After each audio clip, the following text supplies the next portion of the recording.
Bismillahirrahmanirrahim. Assalamualaikum warahmatullahi wabarakatuh. Kami dari kelompok 5 kelas 2B Program Studi Pendidikan Guru Sekolah Dasar Universitas Majalengka. Pada kesempatan kali ini, kami akan membahas tentang evaluasi hasil belajar. Sebelumnya, saya akan memperkenalkan anggota kelompok 5. Yang pertama, Sri Nengsi dengan NPM 2022100045 sebagai moderator sekaligus pemateri yang kedua. Selanjutnya, Nena Nur Maulani dengan NPM 2022100065 sebagai pemateri yang pertama. Selanjutnya, Neng Salamah Anissa Amalia dengan NPM 2022100057 sebagai pemateri yang ketiga. Dan yang terakhir, Sri Novita dengan NPM 2022100048 sebagai pemateri yang keempat dan yang kelima. Pembahasan yang akan kita bahas yaitu tentang 5 poin penting yang ada dalam evaluasi hasil belajar. Yang pertama, konsep evaluasi hasil belajar. Yang kedua, fungsi evaluasi hasil belajar. Yang ketiga, sifat-sifat evaluasi hasil belajar. Yang keempat, prinsip-prinsip evaluasi hasil belajar. Dan yang kelima, macam-macam alat evaluasi belajar. Untuk mengefisienkan waktu, langsung saja kita ke materi yang pertama, yaitu tentang konsep evaluasi hasil belajar yang akan disampaikan oleh Nena Nur Maulani. Kepada Nena Nur Maulani, kami persilahkan.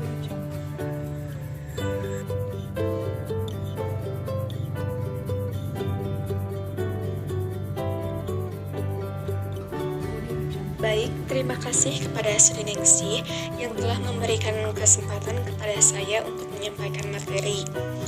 Di sini saya akan menjelaskan materi tentang konsep evaluasi hasil belajar. Apa sih pengertian evaluasi itu? Nah, menurut Tardif tahun 1989, evaluasi berarti proses penilaian untuk menggambarkan prestasi yang dicapai seorang siswa sesuai dengan kriteria yang telah ditetapkan. Dalam pendapat lain, istilah evaluasi atau penilaian menunjuk pada suatu proses untuk menentukan nilai dari suatu kegiatan tertentu. Dengan mengacu pada pengertian tersebut, evaluasi hasil belajar dapat diartikan sebagai suatu tindakan atau suatu proses untuk menentukan nilai keberhasilan belajar seseorang setelah ia mengalami proses belajar selama suatu periode tertentu.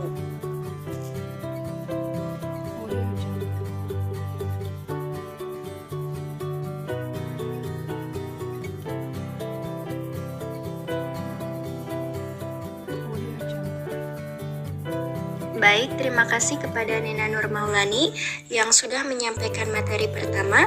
Selanjutnya, materi yang kedua akan disampaikan oleh saya sendiri, yaitu tentang fungsi evaluasi hasil belajar.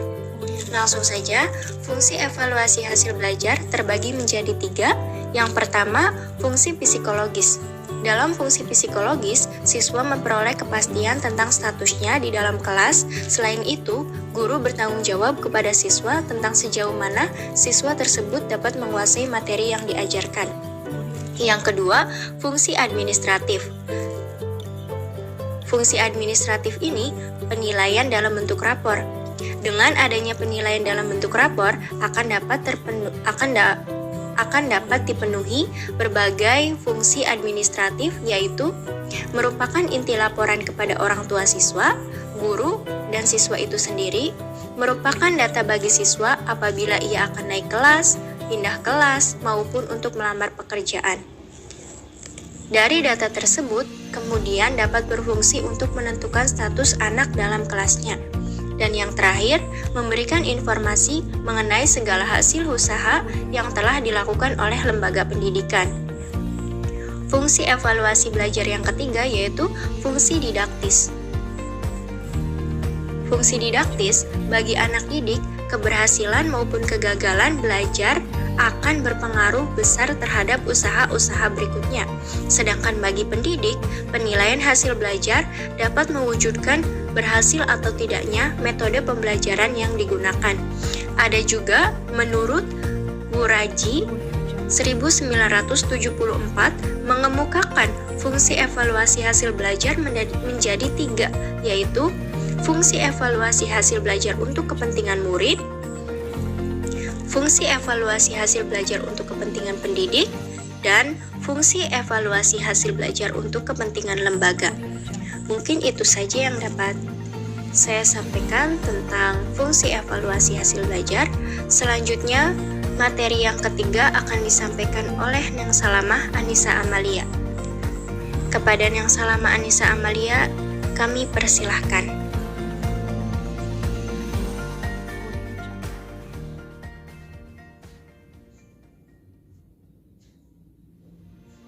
Audio Jungle.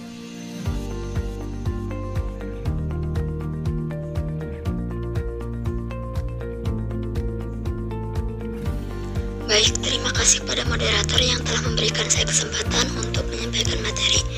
Di sini saya akan menyampaikan materi mengenai sifat-sifat evaluasi. Sifat evaluasi yang pertama yaitu bersifat tidak langsung atau indirect.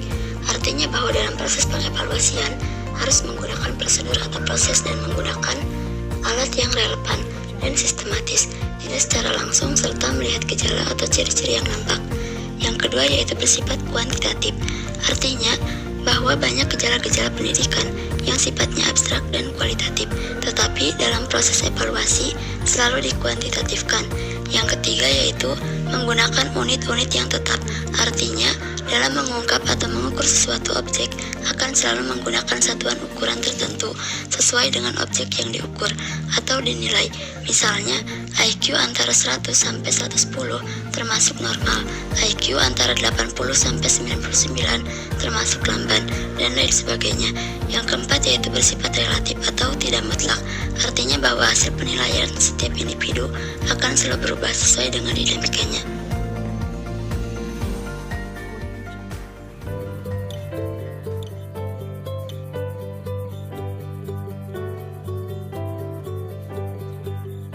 Baik, terima kasih kepada Neng Salamah yang sudah menyampaikan materi yang ketiga, yaitu tentang sifat-sifat evaluasi hasil belajar. Materi selanjutnya yaitu materi yang keempat dan kelima tentang prinsip-prinsip evaluasi belajar dan macam-macam alat evaluasi belajar akan disampaikan oleh Sri Novita. Kepada Sri Novita kami persilahkan.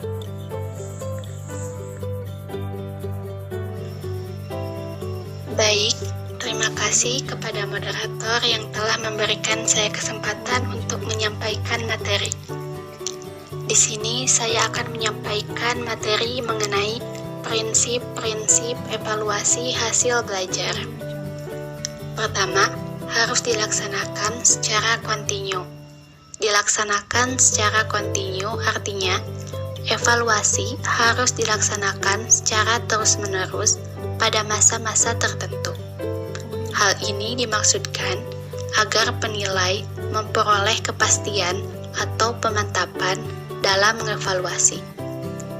Kedua, harus dilaksanakan secara komprehensif. Evaluasi yang mampu memahami keseluruhan aspek pola tingkah laku yang diharapkan sesuai dengan tujuan pendidikan.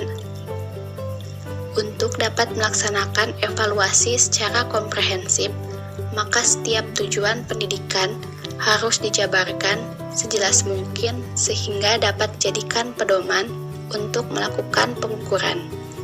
Ketiga, harus dilaksanakan secara objektif. Pelaksanaan evaluasi harus objektif, artinya dalam proses penilaian hanya menunjuk pada aspek-aspek yang dinilai sesuai dengan keadaan yang sebenarnya. Jadi, dalam menilai hasil pendidikan, penilai tidak boleh memasukkan faktor-faktor subjektif dalam memberikan nilai kepada siswa. Keempat, harus menggunakan alat evaluasi yang baik. Agar evaluasi yang dilaksanakan itu objektif, diperlukan informasi atau bahan yang relevan. Untuk memperoleh informasi atau bahan yang relevan, diperlukan alat pengukur atau instrumen yang dapat dipertanggungjawabkan atau memenuhi syarat.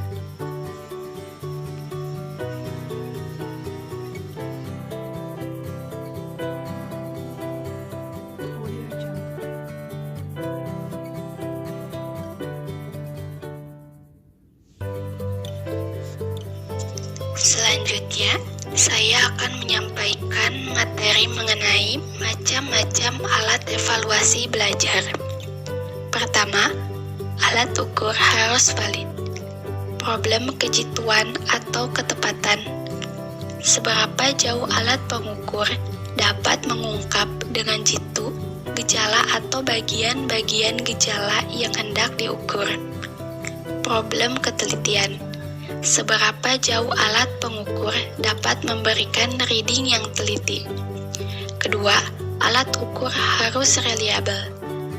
Seberapa jauh suatu alat pengukur dapat menunjukkan kestabilan, kekonstanan, dan keajegan hasil pengukuran. Ketiga, alat pengukur harus memiliki daya berat atau diskriminatif.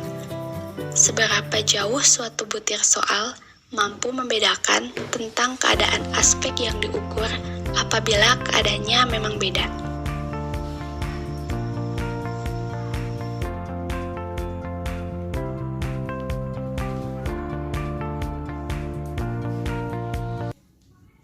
Baik, terima kasih kepada Sri Novita yang sudah menyampaikan materi yang keempat dan yang kelima, yaitu tentang prinsip-prinsip evaluasi hasil belajar dan macam-macam alat evaluasi belajar.